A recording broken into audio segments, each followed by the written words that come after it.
ప్రభువైన యేసుక్రీస్తు నామంలో మీ అందరికీ వందనాలు. పవర్ ఆఫ్ హోలీ స్పిరిట్ ఛానల్కి స్వాగతం.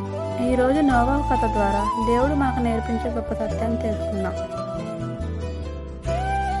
ప్రపంచమంతా చెడుతో నిండిపోయినప్పుడు దేవుడు నీతిమంతుడైన నోవాహును చూసి ఒక పెద్ద ఓడను నిర్మించమని ఆజ్ఞాపించాడు.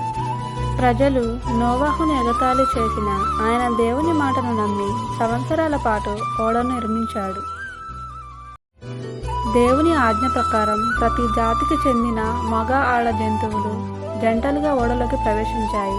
నోవాహు కుటుంబం కూడా ఓడలోకి ప్రవేశించింది. వర్షం 40 రోజులు 40 రాత్రులు కురిసింది. భూమంతా నీటితో నిండిపోయింది. కానీ దేవుడు నోవాహును అతని కుటుంబాన్ని సురక్షితంగా కాపాడాడు. నీళ్లు తగ్గిన తరువాత నోవాహు దేవునికి బలి అర్పించాడు. దేవుడు ఆకాశంలో ఇంద్రధనుసును ఉంచి ఇకపై ఇలాంటి జలప్రలయంతో భూమిని నాశనం చేయనని వాగ్దానం చేశాడు. ఈ కథ మనకు గొప్ప పాఠాన్ని నేర్పుతుంది. దేవుని మాటను విశ్వసించి విధేయతతో నడిచే వారిని దేవుడు ఎల్లప్పుడూ కాపాడుతాడు. బైబిల్లోని కథలను షార్ట్స్ రూపంలో వినాలనుకుంటే మా ఛానల్ను సబ్స్క్రైబ్ చేయండి. వీడియో నచ్చితే లైక్ అండ్ షేర్ చేయండి. దేవుడు మిమ్మల్ని ఆశీర్వదించును గాక. ఆమేన్.